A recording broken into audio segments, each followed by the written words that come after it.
Welcome back to another episode of Spooky Chicks and Horror Flicks. We are two best friends with a serious love for horror, ready to break it down, share some laughs, and maybe even let out a scream or two.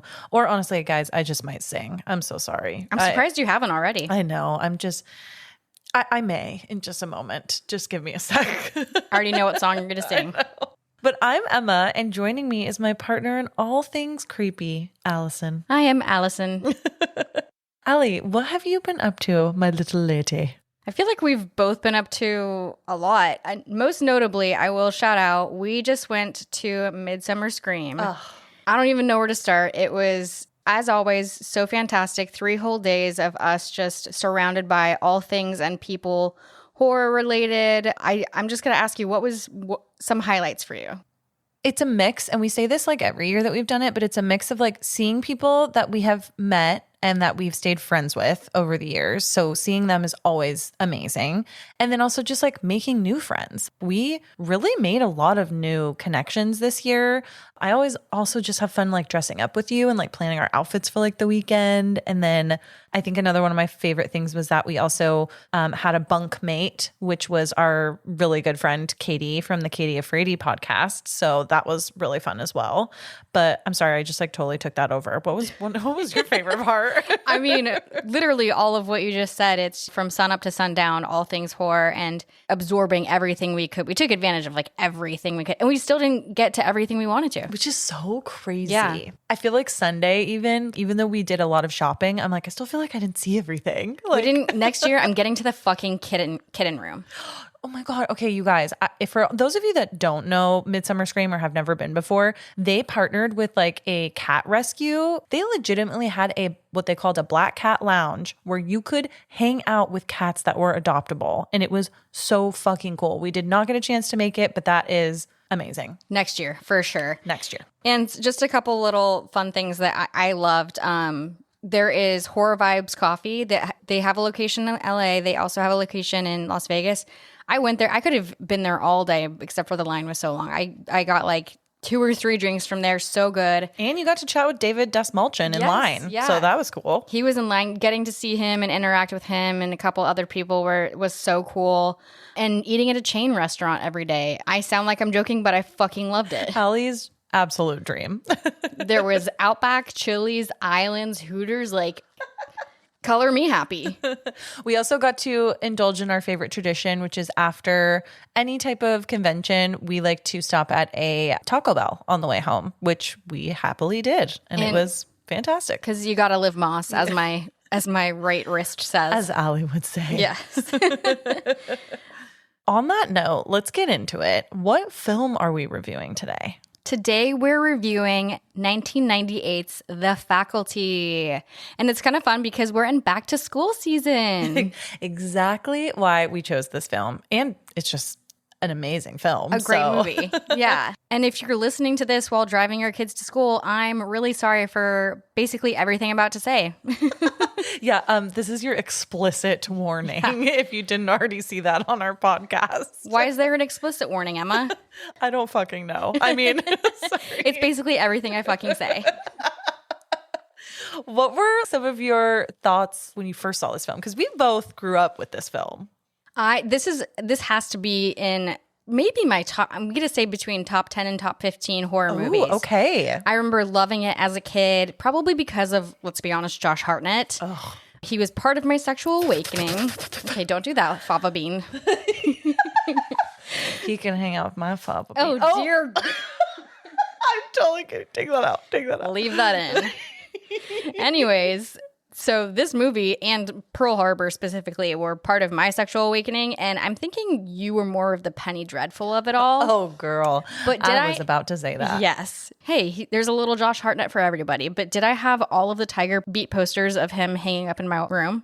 Yes, I did. Wow, I love that for you. Yes, I was a big Tiger Beat poster girly. Him and Jesse McCartney. Woof. I'd also like to report that he still looks hot. The producer and I just watched Trap for the first time. And okay, first of all, that movie gets a lot of flack. And I thought it was way better than the way that people make it sound. Or not, maybe not way better, but I think it wasn't that bad.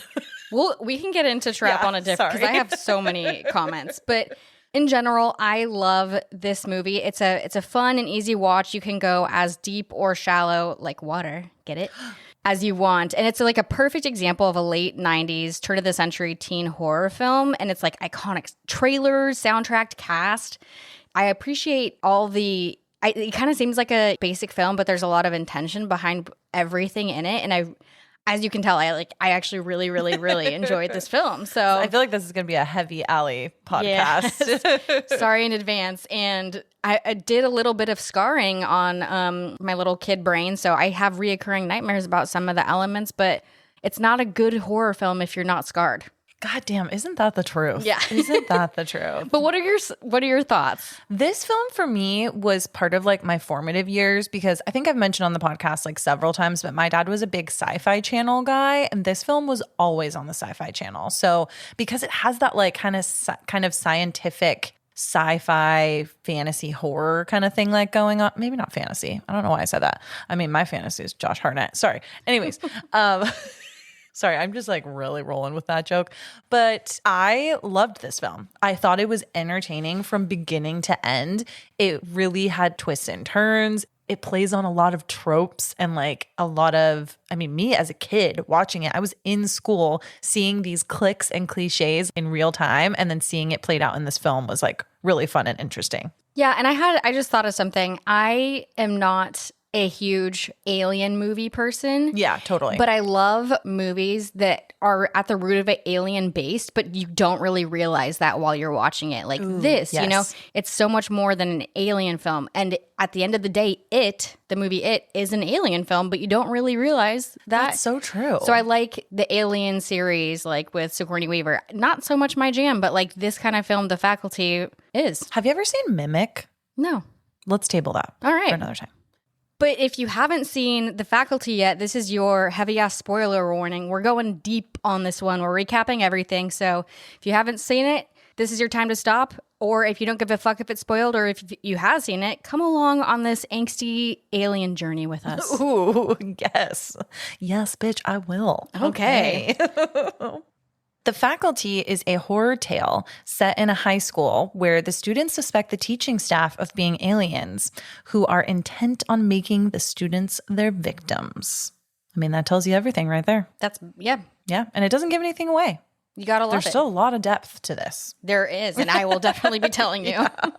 And something fun about this film, Allie, that I think you're going to really like is that The Faculty was originally released in theaters on Christmas 1998, and this grossed over $63 million.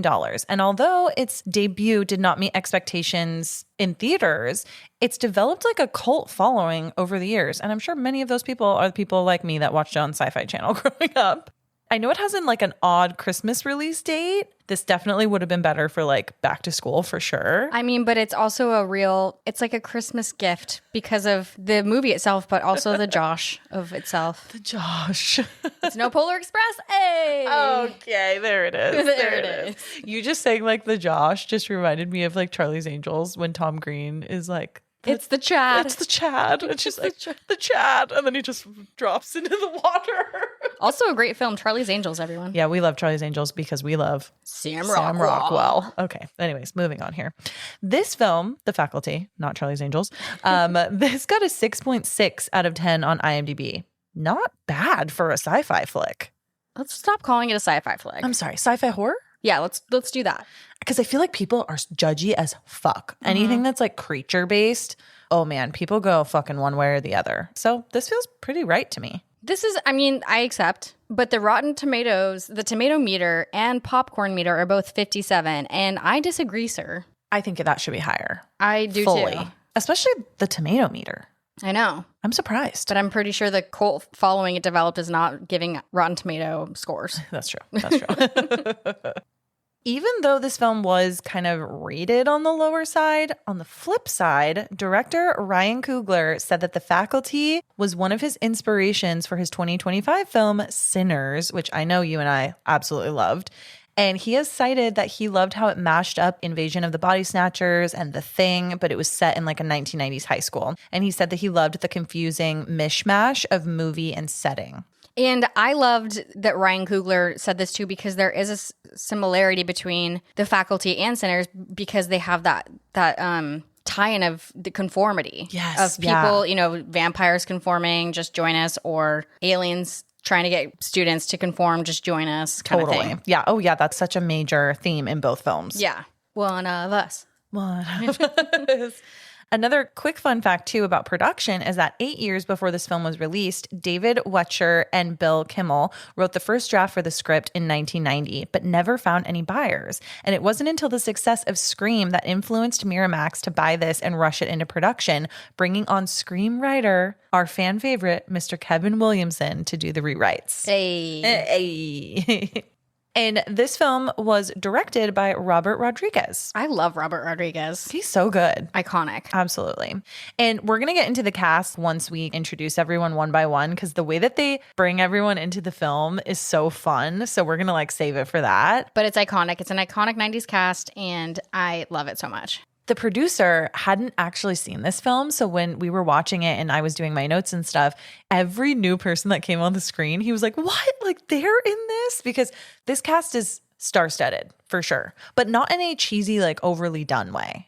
Yes, exactly. First of all, imagine all those 90s horror films that you see with all of the cast kind of in a row on the movie box. Yes, literally. This one just falls right in line with that perfectly. It totally does. It totally does. Boom, this is who you're going to see and what you're going to get. Also, I'm jealous of the producer for seeing it for the first time. How fun. I thought the same thing. I'm like, man, what I would give to be watching The Faculty for the first time. But it was kind of nice that I hadn't seen it in a while, because there were elements of it I didn't remember. I kind of had a mix. This lives rent-free in my brain. Yeah. Well, speaking of rent, no. I was going to say that too. Get out of my brain, you alien. Well, let's get into this fucking movie, shall we? Let's do it. The first thing I want to say is that I fucking love how this movie starts with the Kids Aren't All Right by The Offspring playing in the background. Like I said, iconic soundtrack. It's so good. And we are immediately introduced to Coach Willis at Herrington High School in Ohio. After a football practice, he goes pretty berserk, and he's seemingly really upset about how the team played. Coach Willis is definitely frustrated. He'd be yelling at some players, one of them being Usher. This is Usher's film debut. LOL, very 90s. Really, really, really quick little thing I noticed too is that there's some continuity errors in this film where Usher has an earring or doesn't have an earring almost in every scene. What a random. So random. I know. It's probably because I shat on the earring in Disturbia so much. On Mr. Turner's earring, his silver earring. Woof, at least Usher's wasn't a hoop. But anyways, Usher's being yelled at by Coach Willis, and Coach Willis is actually played by Robert Patrick, who most notably played the T-1000 in T2 Judgment Day. And basically, Robert Patrick or Coach Willis seems like a T-1000 here. He's doing his role of Terminator, and it's so good. But so he's flipping out, he's flipping benches, and something's happening on the grass, so he's bent down. And we see a shadow of someone come up behind him, and he goes, "Yeah, what?" And then it fades to black. But knowing what we know now, don't you think he'd be a little confused by who's coming up behind him on the field? Yeah, I would say so. Okay. Keep that in mind. So, yep.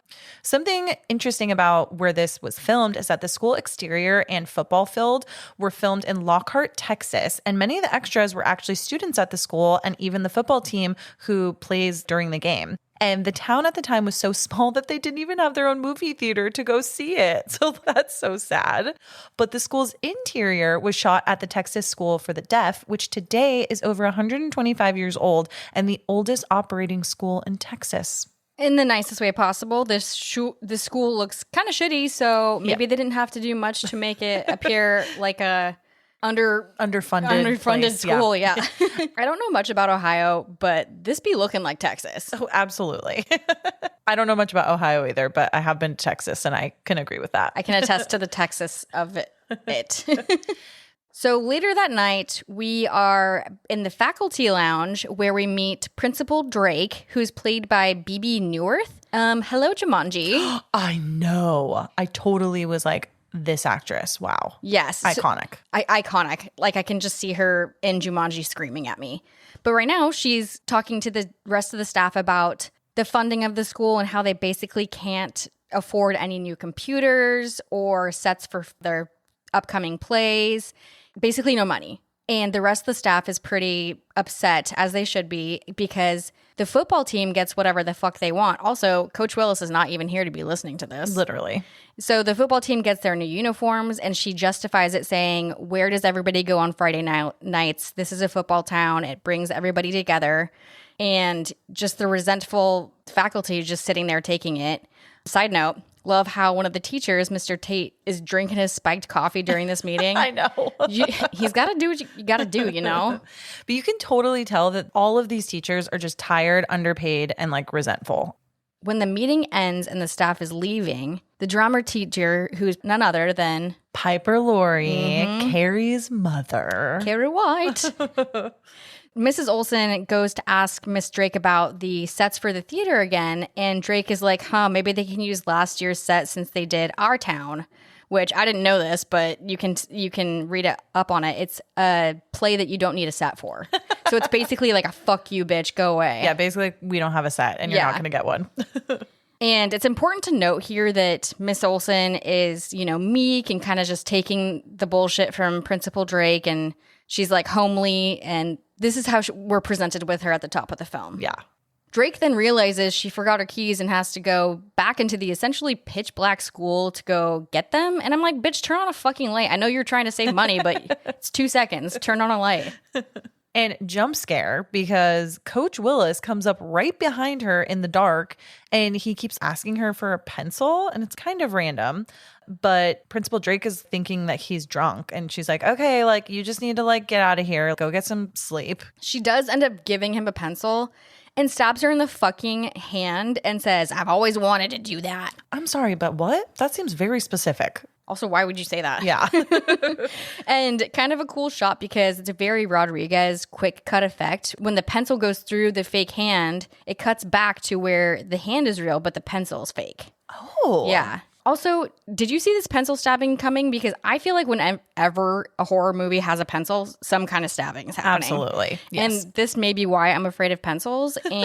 Or maybe because my dad still has a piece of lead in his hand from a pencil. Oh my God, scary. Also reminds me of The Dark Knight. Wait, what happens in The Dark Doesn't Knight? the Joker slam somebody's face? Yep. Yeah. Yep. The producer actually just did the whole action of it Yes. on the side here. So that was lovely. Little PTSD there. Cool.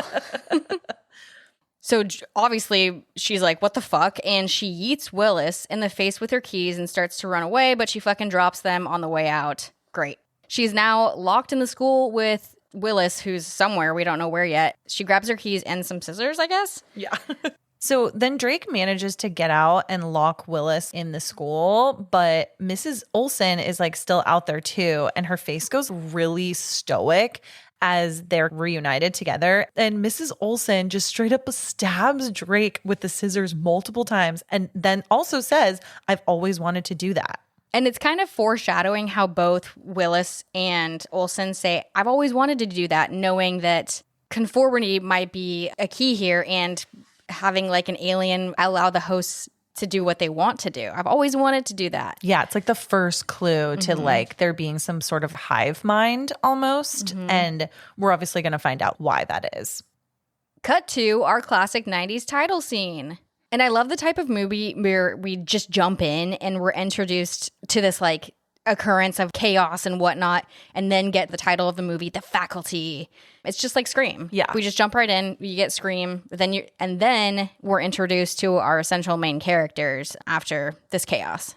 And these students, they all fall into the stereotypical like clique. So we've got like jock, rebel, nerd, outcast, popular girl, etc. And our main gang gets this like freeze frame intro. And so they might be a little bit out of order here, but we get introduced to Zeke, who is played by Josh Hartnett.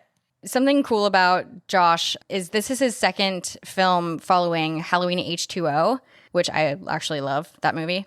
Both the studios for The Faculty and Halloween H2O fought him on his hair, insisting that he could get it fixed because he was cutting it himself. Josh was cutting it himself to make it look like a real high school student. It looks so bad. It is so freaking like chopped up. Yeah, I'm like, well, that was a decision. Then we have Casey, who is played by Elijah Wood. And I feel like Casey is just your average under the radar kid and can be played maybe like the nerd. And Casey's definitely unassuming, and he gets picked on like basically immediately after he steps off the school bus. He gets punched in the face and thrown into a flagpole. And so that's our little Elijah Wood Casey. And something kind of interesting is he was made aware of the Lord of the Rings casting on set filming the Faculty, and he did a self-tape audition while he was here. Me and the producer were talking about this. We were like, wait, so like when did Lord of the Rings come out? And I think it came out in 2001. So it was just like a few years after this when it actually came out. So, you know, the production, all the planning was happening during this time. I also think it's so funny because you watch some other films Elijah Wood is in, and it's just like he's such a main character. But this film, he's just like this little bug-eyed kid. He's a baby. He's a bebe. He's a bebe. Then we have Stokely, who is played by Clea Duvall. I love Clea Duvall, by the way. And Stokely, badass name, first of all, but it also reminds me of like Bram Stoker and Dracula. It sounds like a gothy name, and she does play this loner, mean goth girl here. Then we have Delilah, who is played by Jordana Brewster. And when you think of Delilah, obviously your brain first goes to the Plain White T's song. Yeah, I'm like, hey there, Delilah. Oh, here's the singing. Hey there, Delilah. But the name itself is very feminine, and it can definitely fit the, involved popular girl of the high school. Totally. Sure. And her boyfriend is played by Sean Hattasey, whose name is Stan in this film. And Stan the man, classic dumb jock who dates the popular girl. Yeah. Stan, you're the man. But last but not least, we have sweet little Mary Beth from Atlanta, and she is played by Laura Harris. And I love this intro to the crew, and this setup just perfectly tells us their roles and how they're supposed to be, how we're supposed to see them throughout this whole film. So that be the crew. We get to see Zeke do a fake ID/drug deal in the boys' bathroom. The boys in question are Danny Masterson and Wiley Wiggins, who was also in Dazed and Confused. I'm telling you, every scene, it's like a new star. Yeah. I wouldn't say they're stars, but well, you know what I mean. Yes. People that we recognize. Yeah. We're introduced to Zeke's drug creation called Scat. And the two boys who he's selling to are just ready to snort that shit. And as they're doing that, we pan over to poor little Casey, who's in a stall, and he's nursing a nosebleed. And it's funny that they're about to snort something and he's like nursing his nose. No. Yeah. Lots of nose action here. I know, so sad. And little ode here to one of my favorites, From Dusk Till Dawn. Some of the graffiti on the stall bathroom says Tito and Tarantula. And that's the band that's playing at the bar in From Dusk Till Dawn. Amazing. Question, Els, do you feel like your high school cliques were this extreme? They definitely existed, and they weren't as extreme as movies like this and The Breakfast Club and Mean Girls, but a more diluted version. Which one were you? I was kind of I was like everything. I kind of was too, yeah, actually. I bopped around. I got along. I was a cheerleader. I was in student council. She was homecoming queen. So were you. I told you we peaked in high school. Oh, God. But my school certainly had this. Had the cliques. It was a football town. Yeah. The football players were those football players, and the brains were those brains. Yeah, totally. Going back to like Principal Drake's death, did you see that all coming, or do you feel like that was a cheap trick? I wish, back to what I said, I wish I could see this movie for the first time and be like, oh, fuck. Yeah. And I love that they put that at the very top of the film, because I love a, oh, fuck, right off the bat kind of moment. Totally. But I obviously knew this was going to happen. Yeah. I think I was a little surprised that she was going to die right off the bat, or quote unquote die. I was like, wait, I don't remember it going south like this so quickly, but we're going to find out a little bit more in a little while. Then back at the faculty lounge, we are introduced to a few more important staff members. So we've got Nurse Harper, who's played by Selma Hayek, who, like Ali mentioned, From Dusk Till Dawn. Hello. As we're introduced to these faculty members, we're also kind of getting their tropes. So Nurse Harper, she's a nurse, but she's seemingly always sick, and she doesn't want to waste her sick days for when she's really sick. And I'm like, bitch, I feel that. Use that shit for vacation. So real. So real. Then we have Mr. Furlong, who is played by Jon Stewart. This is like pre like Daily Show days, which is so funny because like forgot he was an actor. I literally forgot he was an actor. But then I was like, oh yeah, Big Daddy, duh. Yeah. But he's playing our nerdy science teacher who seemingly has a crush on hot Nurse Harper Avi. Everybody has a crush on Selma Hayek. Yeah. But when he's talking to her, he makes a comment and he says, maybe I should just put a pen in my eye. Ooh, foreshadowing. Gotta love it. Love good foreshadow. Then we have Miss Burke, who is played by Femke Jensen, and she's like super shy, obviously very attractive, but in like a, I don't know. Like I would say like almost a Miss Honey from Matilda kind of way. Yes, like so sweet and innocent, but like you know that this person is just absolutely stunning. Yeah, and she doesn't know it. Yeah, totally. And then finally, we have Miss Brummel, who is another teacher, and she was one of the original teachers that were like very concerned about like the school funding, but she's like this very homely character. Yes. So we're introduced to these people, and something I love about this film is how they focused on the faculty too. It wasn't just like background characters. They lean into these characters. It's not just they are also main characters. Yes. Yeah. And a lot of films like this you see they focus on the students only. But it's giving life to both the student and the teacher side, which I think is super interesting and you don't see quite often. But going back to Coach Willis and Miss Olson, they're acting a little strange in the teacher's lounge. You know, they've kind of changed a bit. Willis is chugging a shit ton of water and being kind of normal and nice, which is weird for him. Mrs. Olson has some kind of fucking makeover overnight and got some newfound confidence. She's got her shoulders are like back and she's like, look, she's got that, she's walking that walk. She's a whole different person. And fucking Mr. Tate is also like, where's Principal Drake? Has anybody seen her? You know, it's important to note too that like Coach Willis and Miss Olson are acting like nothing fucking happened the night previously. So there's definitely some weird shit going on here. After we're introduced to all the rest of that faculty, we're in Miss Burke's class and we get some sexual tension between her and Zeke while they're discussing Crusoe. Zeke is answering a question that Burke asks, and Burke is like shyly holding this textbook up against her chest. And while like she's like shy to speak in front of a class. Side note, I think it would be fucking terrifying to teach high school students. I could just never. No. Never. Especially high school, dude. Yeah. I'm just like thrown by this sexual tension between the two of them. And I feel like it was also at a point in the 90s where there was like a lot of teacher-student drama scandal in real life. There was a lot of that going on when we were younger, and that just reminds me of this. Yeah, totally. Ugh, icky. Outside in the hall, we have Stan and Delilah, and I kind of mentioned earlier, but they are dating, and they're having a little bit of a heated convo because Stan is talking to her about how he wants to quit football. He's like, I want to focus on like my academics. I'm just kind of over it, and I want to focus a little bit more on like getting into college. And Delilah, of course, has to bring up the social hierarchy, and she's like, the head cheerleader always dates the star quarterback. Stan is for sure bummed that she doesn't like support him, but he would rather go to college based on grades than getting a scholarship because of his athleticism. He doesn't want like a free ride somewhere. He wants to work hard for it. Yeah, kind of late in the game to decide this. Maybe we should have thought about it. But good on you. But Stan says some kind of, SAT word, and she's like, wow, Stan, 4 syllables. That must have been hard for you. She's a straight up bitch. And I'm like, why are you guys dating in the first place? Totally. Well, it's that social hierarchy, my girl. Okay. Then in Mr. Tate's class, Tate is clearly drinking his spiked coffee and talking about conformity. Ironic. But Stan is trying to be a really good student. He's like almost directing Mr. Tate on like where they are supposed to be in the lesson plan because Mr. Tate also just doesn't give a fuck. It's just so funny.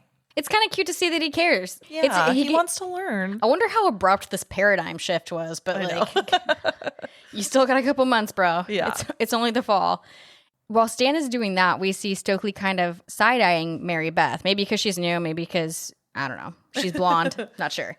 But at lunch, Mary Beth actually befriends Stokely, and Stokely's like, what the fuck do you want from me? And she's like, we should be friends. I'm new. I don't know anybody.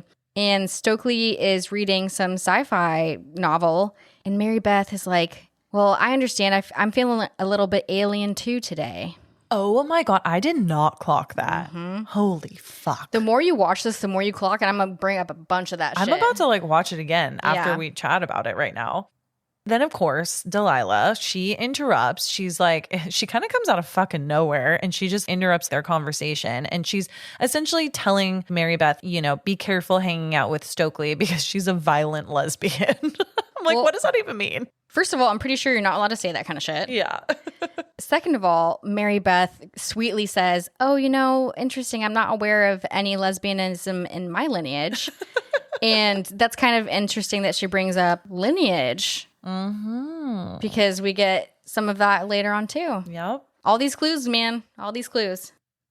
While out on the field, we get to see Casey again, so played by Elijah Wood, and he's this like shy, bullied photographer, and he's on the field kind of like by himself. He finds a small little dried up, alien-looking little organism kind of like while out on the football field. Looks like a shrimp to me.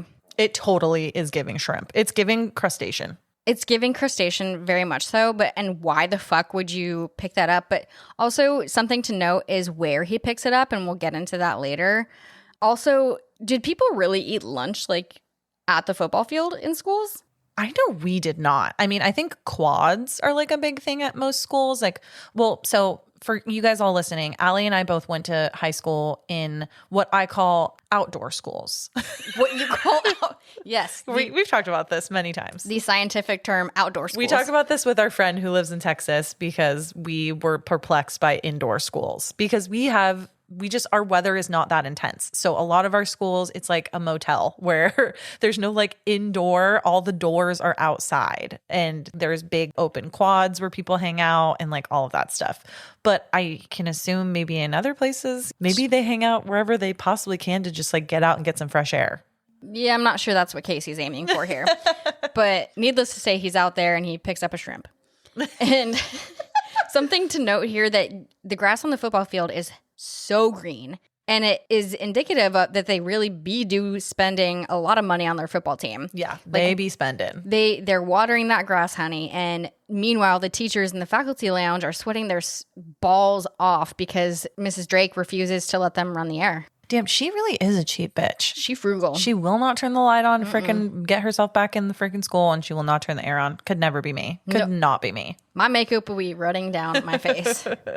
So Casey has his little shrimp, and he's quickly interrupted by Coach Willis, who questions why he's out there.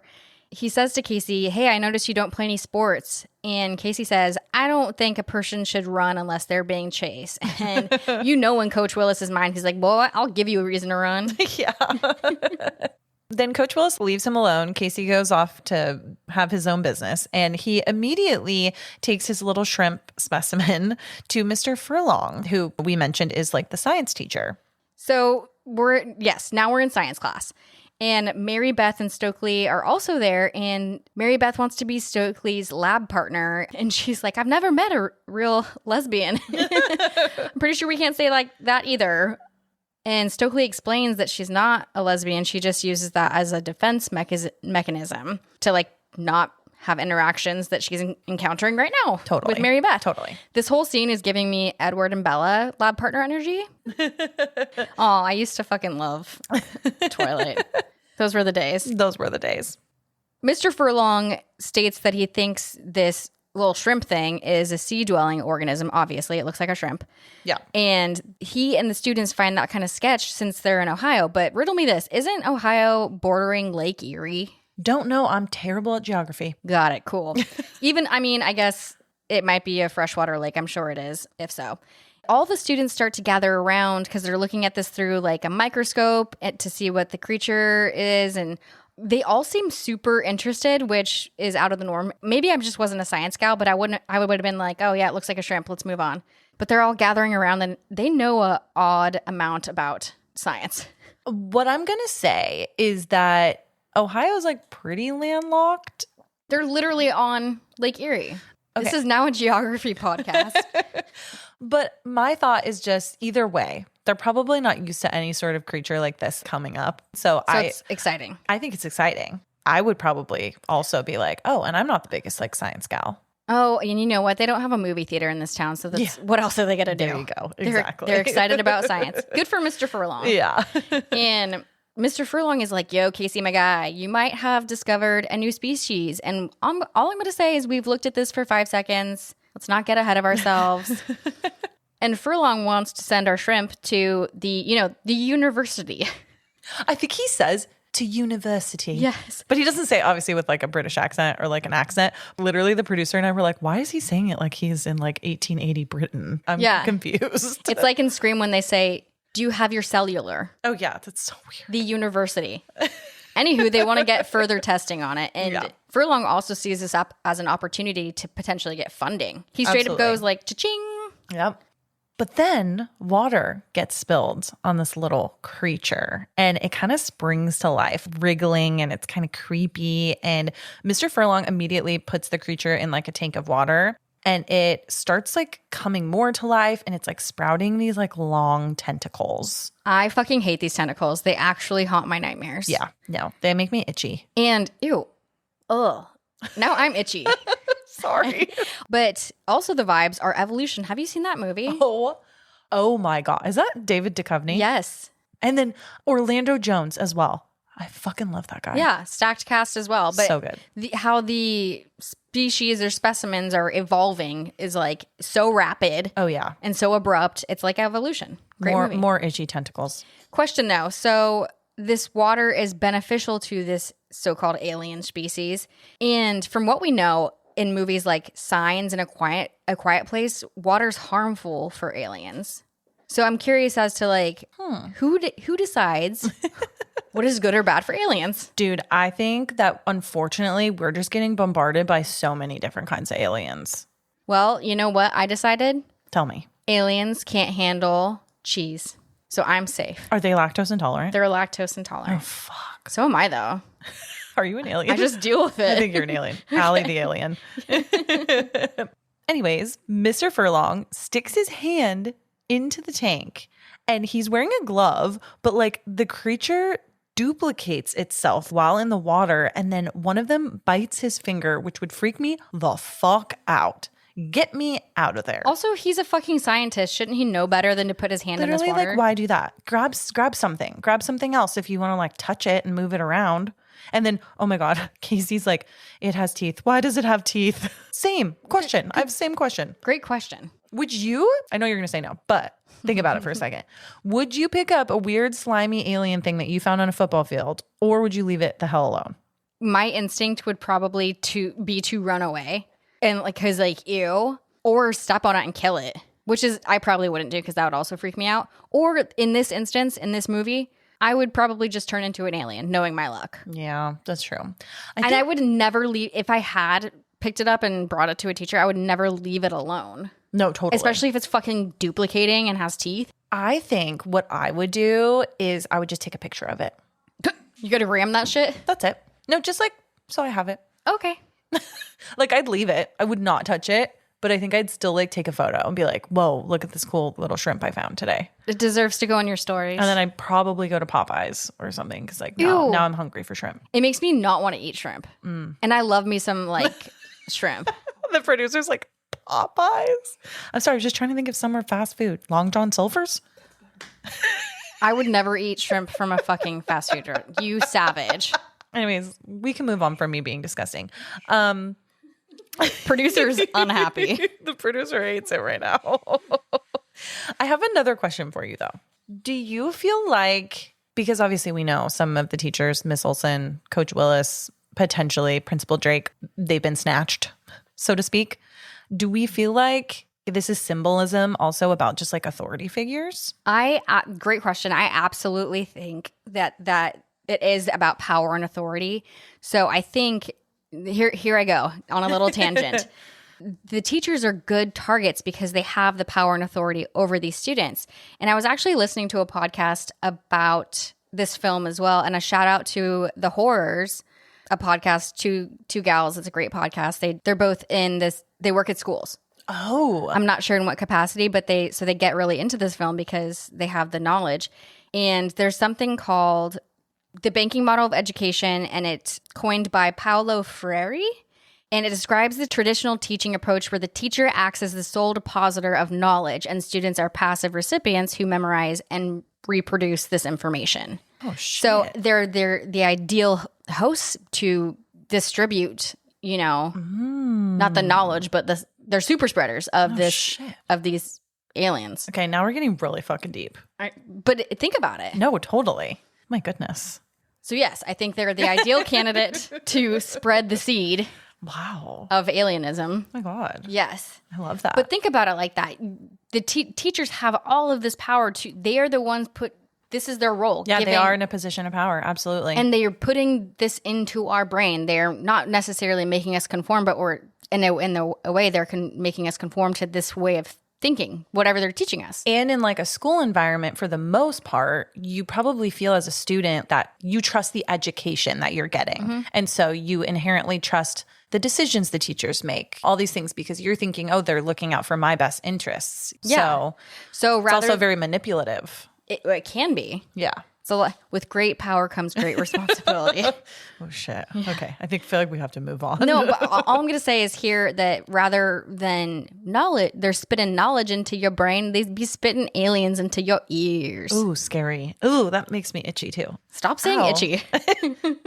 Later, while the students are at the pool, Stan talks to Coach Willis, and he's like trying to let him know about him like quitting the football team to focus on his academics. And Coach Willis's reaction is almost pleasantly surprising, I think, to Stan, because he doesn't seem like as upset. Yeah, he says he's questioning Willis's calmness, and Coach is just like, hey, you seem to be going through it, so I understand your decision. And Stan says, thanks for not reaming me. And Coach Willis literally says, what kind of human being would I be if I did that? Mm-hmm. He has to call out that he's a human being. Side note, why does Stan have to quit right now? Like, wait till Monday. I know. Literally, you can't play like the most important game. Yeah, it's a Monday problem. Then in the locker room, Casey is getting picked on by some of the football players, and Stan intervenes. And he doesn't do it in a like, oh my God, I'm sticking up for you way. He's just kind of over it and is just like, stop fucking picking on this little kid. But then Stan goes to shower and he's alone. And while he's in there, Mrs. Brummel comes into the shower, starts stripping her clothes off and saying super weird phrases. The entire time this is happening, she's saying like, help me, I don't know what's happening. And then lastly, I think she says, they want everyone. This scene fucks me up. I quite literally cannot watch it because it's so gross. And it's sad. And it's sad. Poor Miss Brummel's skin is literally melting off her body. She definitely did.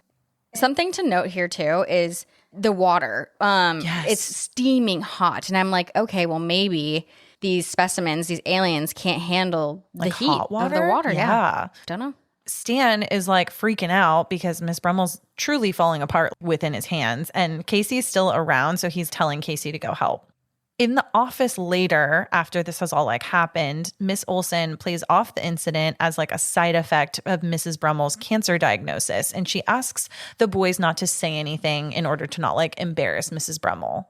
And they're both like, yeah, that's fine. We can do that. Yeah, like we get it. And so they definitely are scarred from that. But in the school parking lot, Zeke is slaying all of his goods to the other students in his souped up Pontiac GTO. Hell yeah. He's got porn, he's got drugs, he's got condoms. He's that guy that can get you anything. He reminds me of Jason Alexander in The Burning, where he's just like, I got this for you. I got your pills, I got your porn. Who is also someone that has like a lot of resources. The leprechaun. Yep. Anyways, sorry. My guy? Yeah, I was like, you know. My guy. While Zeke is doing this, Miss Burke comes up to him all shy. She's still holding that textbook against her chest. And she's like, yo, Zeke, you can't be doing this on school property. And he says, well, it's my car, it's my property. But she threatens to tell Principal Drake. And I'm like, bitch, you should have done that already. But Zeke comes back saying, you need to lighten up, and offers her laxatives. And then he's like, she needs a shit. Yeah. But then Burke is like, you're so smart, just you're not applying yourself. And then he pulls out cherry flavored condoms. He's like, what about these? She's like horrified. Yeah, she gets like really shy. She runs away. And something that got me was he rests his head against the hood of his car, and it's giving, oh, I fucked that up. Like that could have been good flirting opportunity.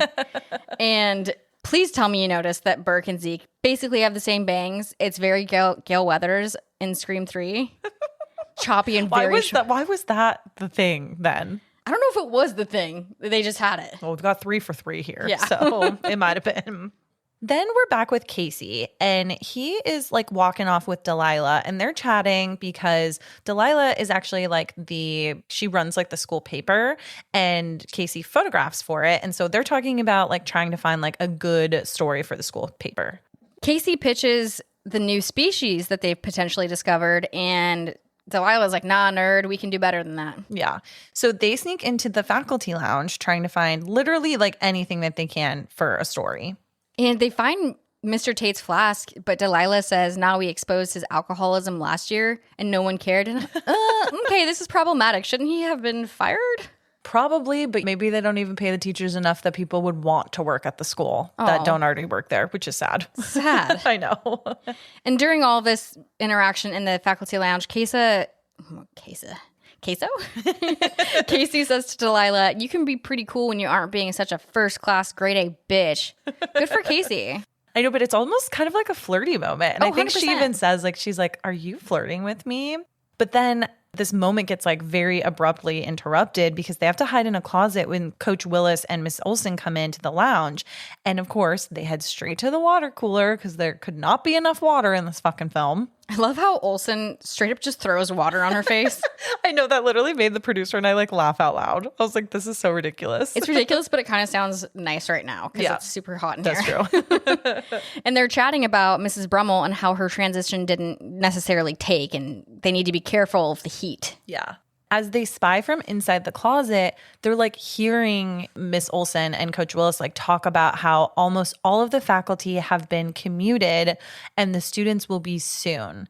Can we talk about how they are referred to as the faculty? I just think that's super old school. But I mean, I feel like you do see signs at school that say like faculty lounge, but maybe it's more like staff lounge. Yeah, I feel like that's more common, but maybe it's an Ohio thing. Yeah, I don't know. Maybe. And while Casey and Delilah are in the closet listening to all of this, Casey sniffs her hair. Is this a thing? Do people do that? And why is it sexual? I've only really seen it in movies, but that also just tells me that I just haven't noticed if someone was smelling my hair. Oh, God. Which is kind of scary. I asked the producer to smell my hair after I get my hair done. I did it today. Oh. Because it smells so good. It I go, does. oh, smell my hair. It smells so good. But it's like I asked for it. Yeah. Versus you're him not just doing it. You're not in a closet being sniffed. He's also my partner, so I wouldn't care if he did it. But anyways, True. I digress. Then they watch the faculty attack Nurse Harper when she comes into the lounge. And Coach Willis, he sends like one of the creatures, sends it into her ear and clearly into her brain, causing her to become quote unquote infected.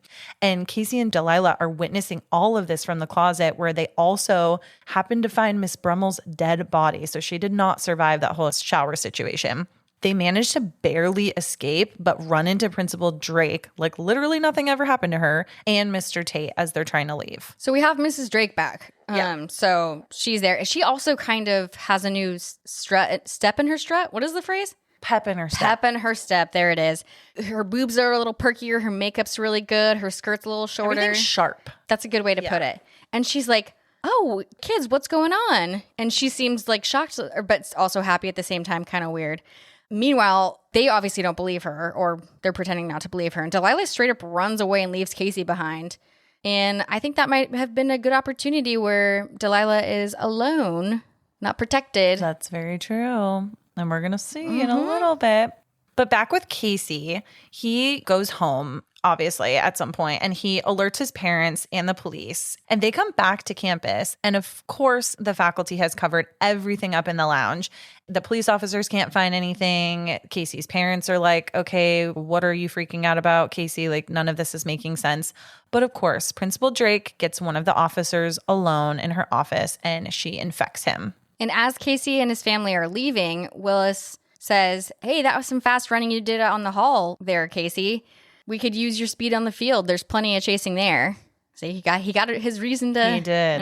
He did. And Casey's dad is like, did you hear that, son? And he wishes Willis a good luck at the game tomorrow. I don't know if you caught this, but Coach Willis shoots him a finger gun at Casey's dad. And who is Casey's dad? Shooter McGavin. Shooter McGavin. And if you haven't seen Happy Gilmore, I can't fucking help you. Yeah, sorry. But Shooter McGavin, he has a signature little finger gun move. That's why he's Shooter McGavin. Hello. So then the next day at school, Casey catches up with Delilah, and they're both like freaking out about what they witnessed.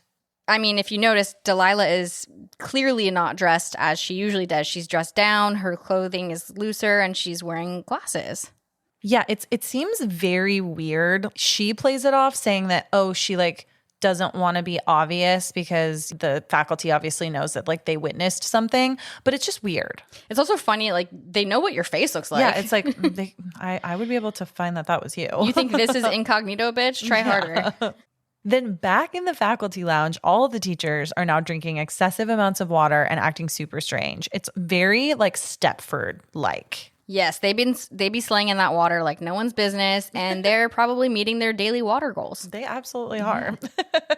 We're in Mr. Tate's class, and Mary Beth encourages Stokely to talk to Stan, and Stokely's like, nah. And then as they're walking back to their seats, Mary Beth literally side chucks her into his lap.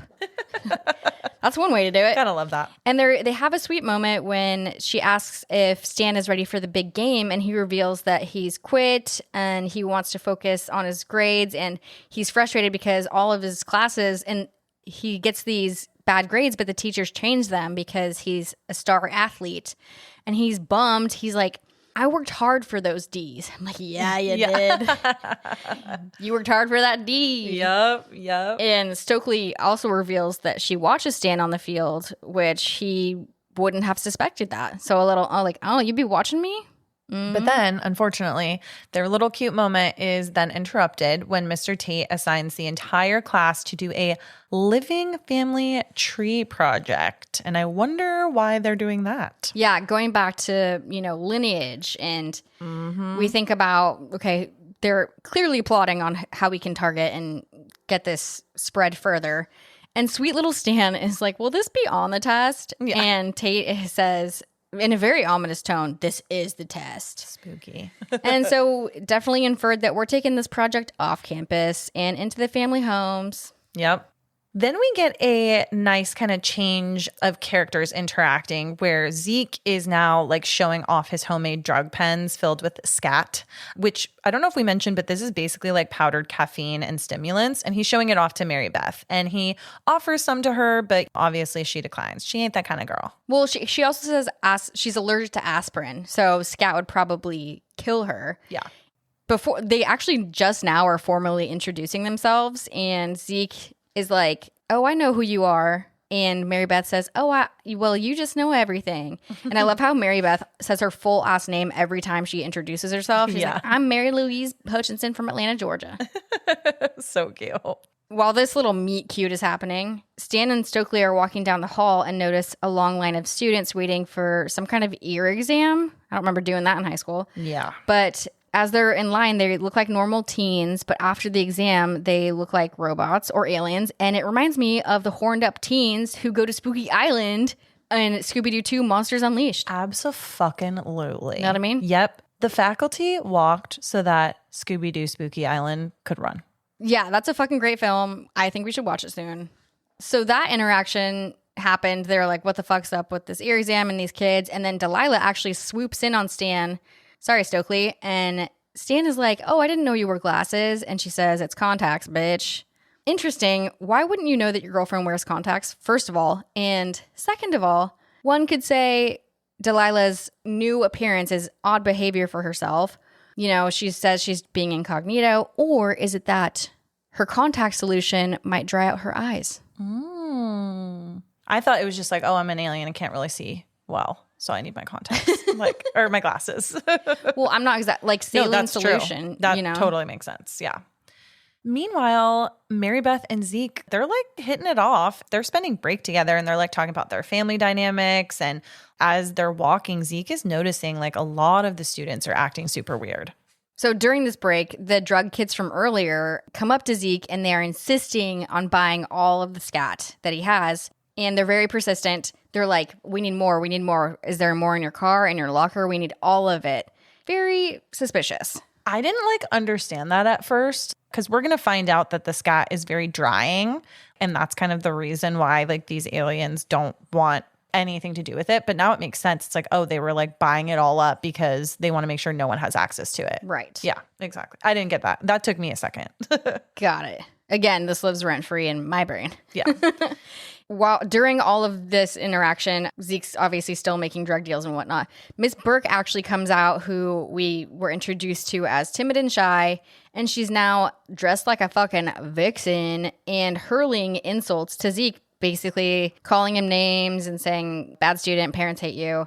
And I just want to know if she's in violation of dress code, because I'm not sure you're allowed to be wearing spaghetti straps, Miss Burke. I'm going to say yes. Yeah, but I think rules are not existent now at this point. But I will say I love this one thing that she says, because she's got this like newfound confidence and she's like, I've taken your shit for too long. There's part of me that's like, yeah, you go, girl, like stand up to him. But then I'm like, oh, you're a fucking alien. Yeah. You know? You can do both. Yeah, you can do both. Two things can be true. Yeah. Casey then clues Stokely in on what's going on and what he and Delilah witnessed in the faculty lounge. And Stokely references Invasion of the Body Snatchers and Puppet Masters, which is amazing.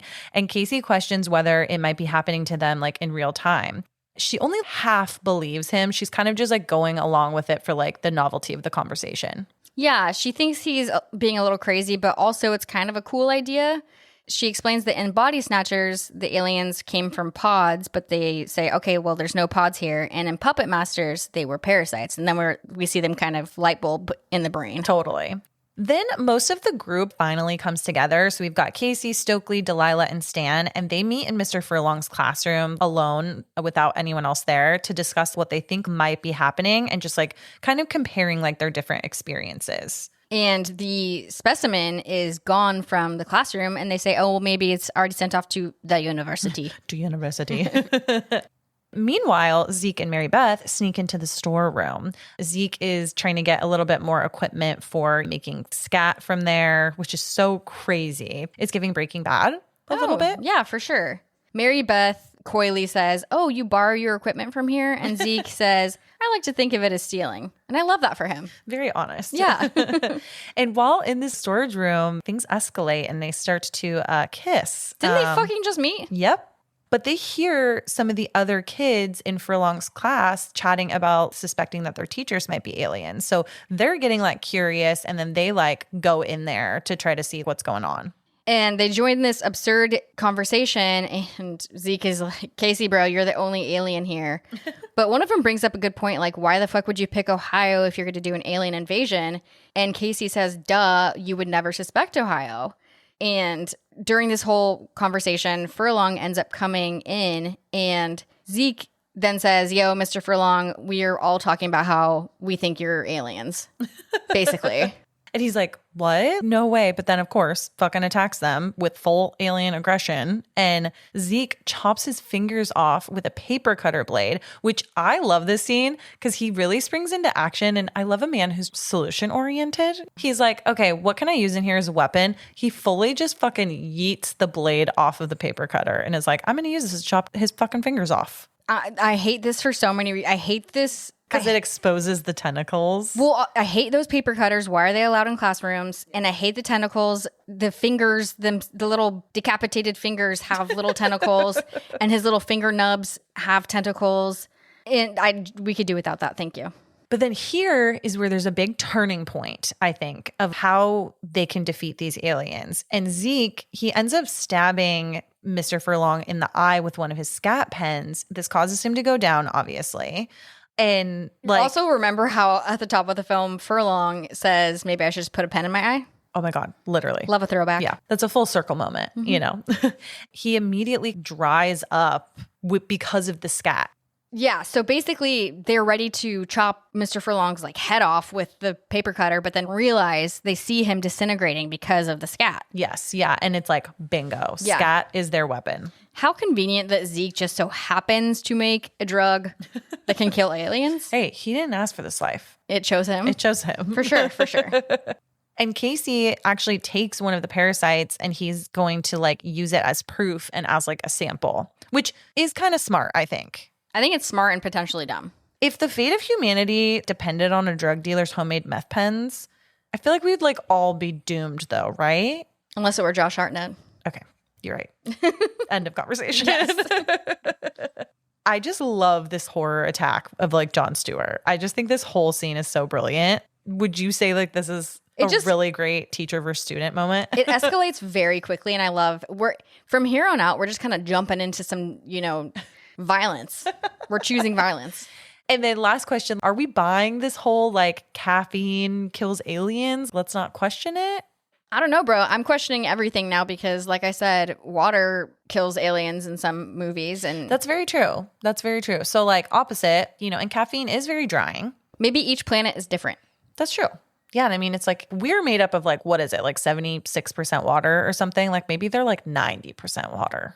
Just like we're a human species. Every other alien species has their own. Shit. Yeah. That's true. Whoa. Then the entire group leaves campus because they're freaked the fuck out, rightfully so. And they're like, we need to get the fuck out of here. They're not exactly like sure where they want to go like at first. And they don't know like who is and isn't aliens. And I think like the final decision is they're just going to go to Zeke's house. His parents are out of town in Europe and they're just going to like hole up in Zeke's basement, basically. And once they get to Zeke's house, they see his chemistry lab, essentially. That is his basement. And that's where he makes all of his concoctions. And like you said, it's revealed to be mostly like caffeine pills. Yeah. And some other household shit. But I love, too, how Zeke, for the second time, is now getting super science-y. He has a rat on him, and he decides to do some tests on the rat. They realize that anyone could essentially be affected because the parasite attaches itself to a host and it has the ability to replicate and water keeps it alive. Through their little tests, they're able to like conclude all these things. We only see the replication that once, huh? Like at the very beginning. Yeah. Because the rat doesn't replicate and the human aliens don't replicate. Yeah, correct. I also hate that they had to do this to this rat, but they needed to infect it, then kill it, and then open it up to see that, yes, indeed, this parasite needs a host, which is the human body. Yeah, it was sad, but very well done. Yeah. It was classy. Stokely, though, in this scene, I love this. She like explains that these aliens could be part of a larger organism. They have like a master or like a king or queen. And if you kill the master, the rest of them that have turned into aliens, they may become human again, in theory. This scene to me is like one of my favorites because they decide that one of the only ways to prove that they're human in this little group, their little breakfast club, is if they all take a hit of scat, which is like that form of a diuretic, and it's going to dry the alien out if one of them is indeed an alien. I love how they deduce that one of the tell signs of being an alien is how the host has a shift in behavior or, mentality, or their physical appearance changes. And they all start like being like, well, fucking Stan, convenient that you quit the day before big game. Delilah, why the fuck you wearing glasses? Stokely, now you're into guys? Mary Beth, you just fucking got here, dude. Yep. They all have excuses for each other why they could be aliens. So this scat test seems necessary. Yeah. This is so awesome because this whole scene is so reminiscent of the blood scene in The Thing. 100%. It's just they're all kind of like one by one. Okay, we all need to take a hit of the scat. None of them want to do it. They all sort of realize, okay, this is like a must have for us to like figure this out. It's also like if you wanted to go to a wedding during COVID. There you go. That's very true. That's a very real life example. But yeah, nobody wants to do this, but they do. Mary Beth and Delilah are specifically hesitant, and Mary Beth says, oh, I'm allergic to aspirin, you know this, and Delilah is like, well, this is just fucking stupid. And I don't know if you caught this, but Mary Beth looks at Delilah kind of like a, if you do it, I'll do it look. Oh, no, I didn't catch maybe that. A little bit of mind control, if you will. Take one for the team, one of you. Oof, yeah. We actually see Mary Beth, like, quote unquote, do it, and she's fine. So Delilah does it as well, but this time when Delilah does it, her skin starts crawling with like the alien tendrils underneath it, and she's kind of like mutating. And again, very reminiscent of the blood test in The Thing.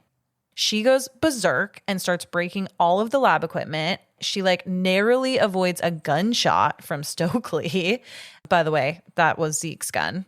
as she's like breaking equipment and going crazy, she's also spouting out some bullshit of like, it's better like this. You could all become one of us. You don't even know. We're all happier on this side. So manipulative. Yeah. And everybody's like, oh shit. Okay, well, now we know she's obviously an alien. And Delilah fucking runs out and jump into Mr. Tate's car that it conveniently has been parked out in front of Zeke's house. Of course. Amazing.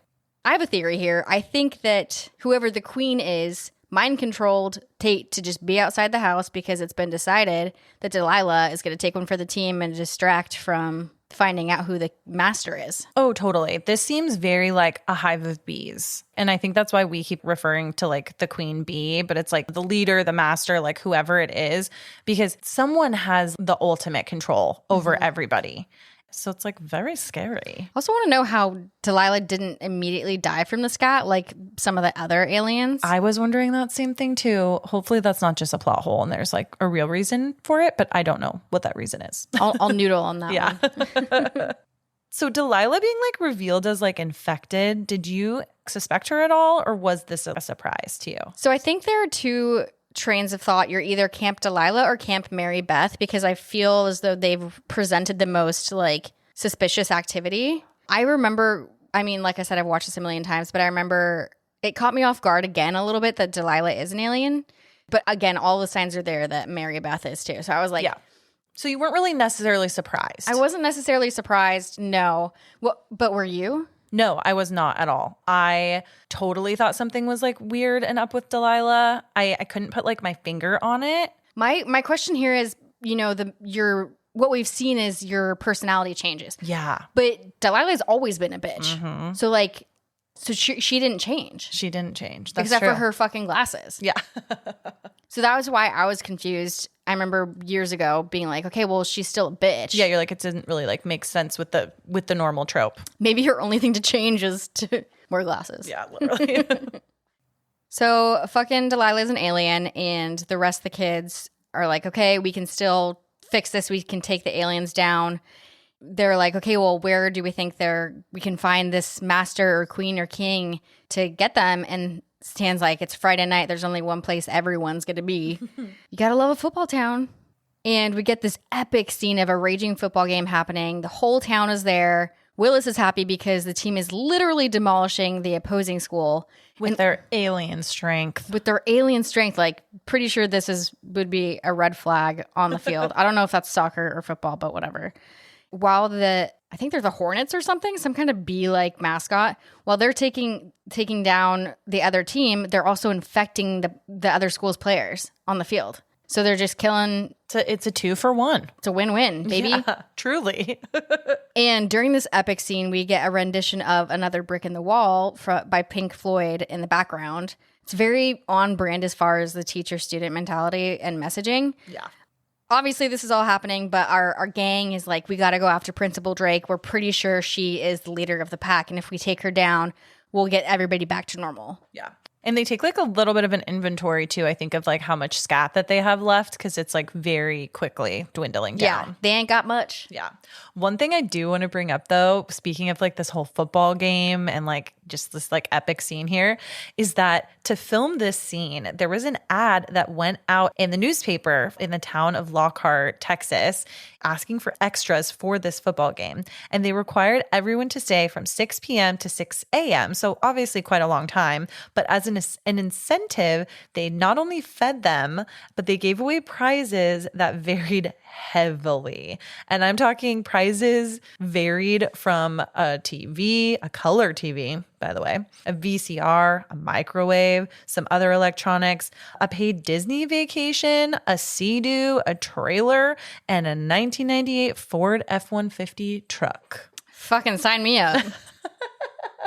Which one of those prizes would you want? Honestly, probably the paid Disney vacation. Same. Me too. No. What? Nope. What do you mean? Nope. What do you want? A Sea-Doo? No, I want that truck. Bitch, you don't even drive. Yeah, so I need it. Your girl needs a truck. That's true. She needs a truck. Can someone get her a truck? Whoever has this truck, could you sell it to her? You guys, for clarity, I know how to drive. I just don't have a car, so I need this truck. Sign me up, coach. Getting back to the film, Drake then ambushes the group in the gym. Like, what are you guys doing? You know, what have you? And they attack her, which is amazing. They wrap her in a fucking volleyball net, which I love. I'm pretty sure she could wiggle herself out of that, but She probably could with her little tentacles. Zeke, he shoots her because she's not going to take the scat on her own that they're trying to get her to take. So he shoots her. Now we're just shooting people? We're just shooting people. Is Zeke just a straight up criminal? Well, I think the group is like, whoa, should we have done that? And at first they think like she might have died. But after she's down, she comes back and then Mary Beth goes and pours the scat on her. And she pours the whole container. Whole thing. Yeah. Excuse me, red flag much? Getting rid of the rest, pouring all of that. It wasn't just a simple little she pen. Didn't need to use that much of the scat. And the kids notice, but then they're like, okay, we get that mentality of maybe you just wanted to make sure because we do think that she's the master, but Mary Beth be thinking something else. She's getting rid of that scat. Yeah. She dies horribly, obviously. But like nothing. Drake does. Principal Drake. But nothing seems to like change. They can't really tell, obviously, between all of them. So Stan volunteers to go out into the football crowd to see if the town is still infected. And Stokely kisses him before he leaves. She says, I just don't want to never have done that. And so cute. That's super cute. But also talk about unusual alien behavior. But get it, girl. You go, girl. We don't know. And Stan does take a scat pen with him to use on like Coach Willis, because now they're like, maybe it's Coach Willis. Totally. Yeah. And they're like, use it wisely, bro, because we're basically out of scat. Yeah. So Stan, you know, he's going off and it's now like pouring rain, by the way. And Stan finds the coach and the team. And it's immediately very, very clear that they are still fully infected out on the field. And so he ends up coming back to the gym and he begs to come back inside. But the group is super wary and they're like asking him to do the scat as a test. Yeah. And he says, oh, I lost my scat on the field, so I don't have it. And Casey slides one under the door or something and says, take this one. Yeah. Take this as a test and we'll let you back in. But fucking Stan puts it up to his nose and then spills it out. Yep. And they realize, okay, fuck, Stan is infected too, which is so sad. Yeah, RIP. Well, not really. But so he's revealed that he's an alien and he's basically targeting Stokely at this point with that language of it's better on this side and, you know, everybody's happy over here. I want you to be with me in this alien form. And it is reminiscent of, we talked about Ryan Coogler. It's reminiscent of Sinners, how one of the brothers is like, trying to coax the other brother to, you know, turn and say, it's better out here. We're all happy. We're one big family. Yeah. So again, with that language of conforming, just be one of us and you'll be happier. Yeah, like just do it. It's like a lot of peer pressure too. It's just do it, Nike. Just do it. But then also dare. Don't do drugs. Exactly. Anyways. Wow. Love it. And well, the only survivors now are Casey, Stokely, Zeke, and Mary Beth. So the group is dwindling down. The group tries to figure out like what to do next. And they're like thinking to target Coach, and they realize that they need to get to Zeke's car because he may have some extra scat. Zeke and Casey decide that they're going to go out to his car and try to like avoid the infected football team. And this is so funny because Casey's like, did I have to come with you to like go and get scat from your car? But Zeke is like, no, I'm like using you as a decoy. So fucked up. So fucked up. They get split up. Casey goes into one of the school buses, but gets immediately ambushed by Delilah. She's also spouting that I'm happy and you can be happy like me and we can be together language. Which to a teenage boy, to a teenage Casey, whew. He's like, I'll be sniffing that hair all day long. He's like, shit, do I just do it? Then Zeke makes it to his car, but he finds Miss Burke and she's trying to flirt with him and get him to trust her. And she's like totally changed her tune from like right before. She wants those cherry flavored condoms now. She does. But a smart man, he does not fall for it. However, as he tries to escape in his car, she breaks through the fucking window and tries to attack him. He crashes his car into a school bus, but this like ejects her from the passenger seat. Oh my gosh. Thank God for seatbelts because he's wearing one, she is not. Yes. But as Miss Burke is being ejected out, you can see her body and it just looks like the dummy at the end of A Nightmare on Elm Street where when the mom gets yeeted into the door. And it's like, wow, what an effect. It's so good. Did you notice that? Yes. And this scene also, second movie that it reminds me of is this film reminds me so much of The Thing again, because her head gets decapitated. She sprouts legs from it like a spider almost. And then her head crawls back to her body. And it's just like, it's so funny. I love it. I love how this effect is not great and it's not horrible. It's just like the right amount of shitty for this movie. Yeah. And meanwhile, while this is happening, Zeke is like, fuck this, and runs away. Yeah. Good boy. Good boy.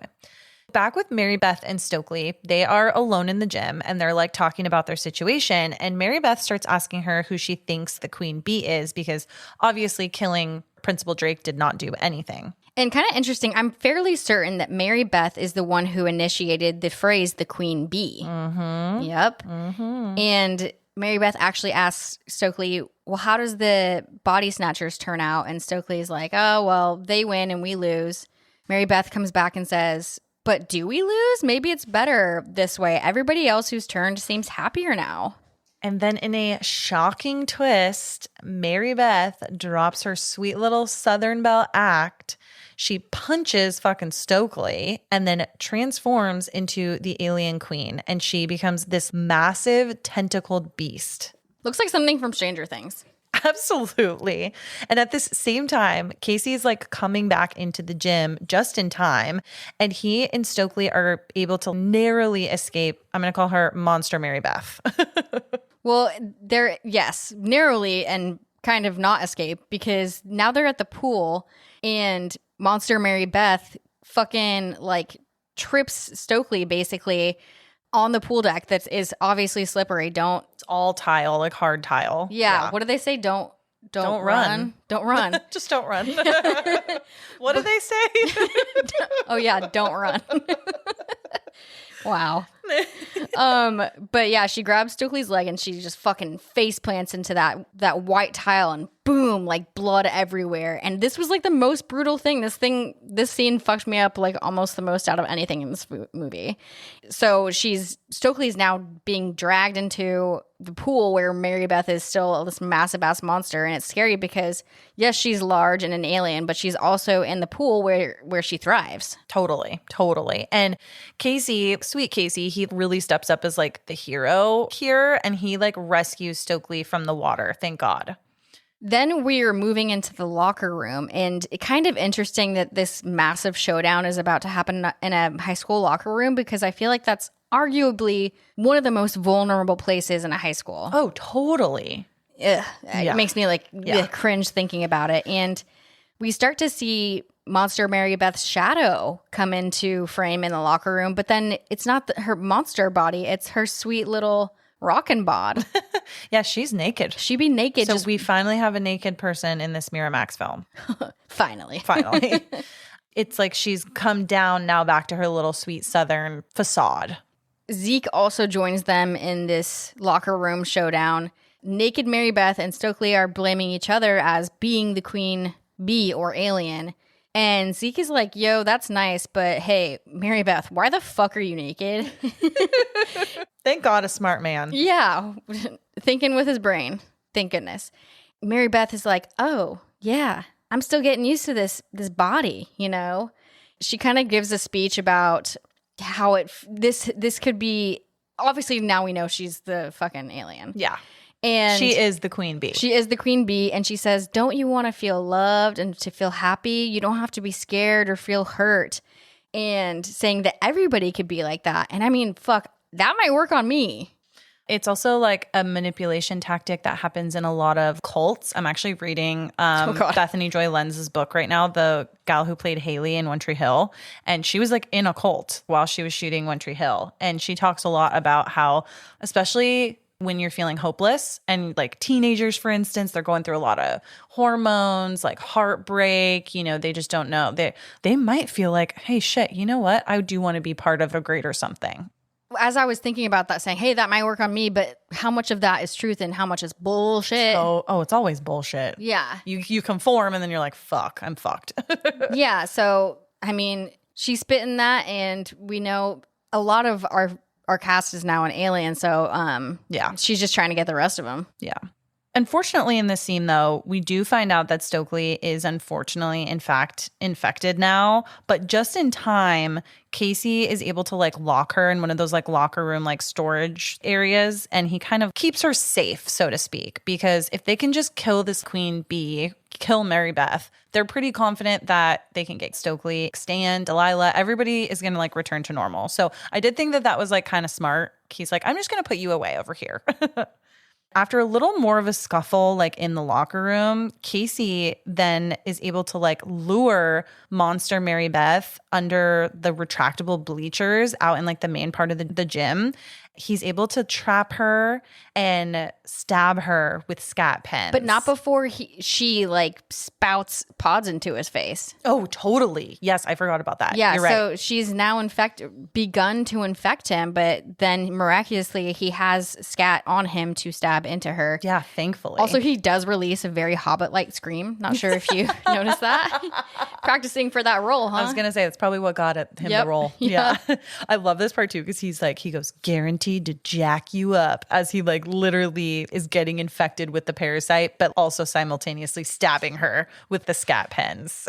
And thankfully, this actually, and surprisingly, it works. Would this amount be enough to kill the queen bee? Allison, that was my question. And I think the producer brought that up too. We were like, wait a second. Would that be enough to take this motherfucker down? This thing's huge. Yeah, but lo and behold, it does. And we could see things immediately start to turn in favor of the kids and the rest of the people. The pods start to come out of Casey's face and just flop on the floor, those nasty little shrimp fuckers. Go to Popeyes, you fools. Ew. Man. Louisiana. Oh, sorry. Anyways. So basically our queen is dead. And then we see it's 1 month later. Yeah, things have seemingly returned back to quote unquote normal.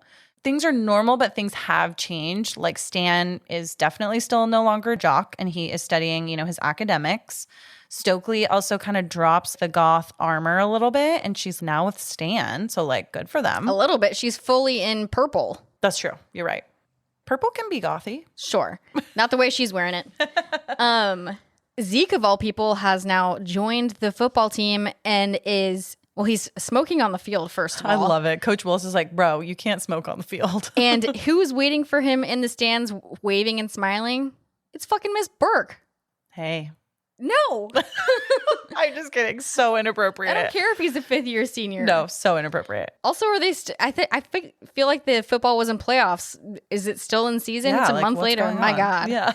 The fall leaves should be turning, and it still looks like Texas. Anyways, we see that Casey is still looking nerdy, but up comes Delilah right behind him and kind of, I don't know, kisses him. And she throws down some tabloids, and he's being hailed as the local hero. I hate that they're dating. I'm sorry. I'm just saying it right now. I just hate it. She's too mean for him. He's too sweet. Right. But the movie wraps up in a little neat, pretty bow for us. But I did not like this ending. It feels like everyone fits in perfectly now. Mm-hmm. And there's still like an eerie like vibe of conformity. Yes. However, Fiend. Did you like this happy ending, or would you have preferred something darker? I would have preferred something else. I don't like that Stan has seeming great, good for Stan, but I don't like that Stokely has now changed, conformed. Totally. I think that's like a betrayal of her character arc. Right. And you don't, just because you're dating Stan doesn't mean you don't have to change yourself. Right. So I think she's still conforming. That's true. And I don't like that Zeke has now changed his ways and he's a football player. And I hate that Miss Burke. I know. I hate that. I mean, fuck, how inappropriate. But shit, maybe I hope she quit her job at least if she's going to get that D on the side. And then I too don't like that now Casey and Delilah are together because she is such a bitch. Mm-hmm. I also feel like, not to judge, but I feel like Casey is way younger than Delilah. That's what it feels like, right? He's just a little lad. I'm not happy with where anybody ends up, essentially, but good for them.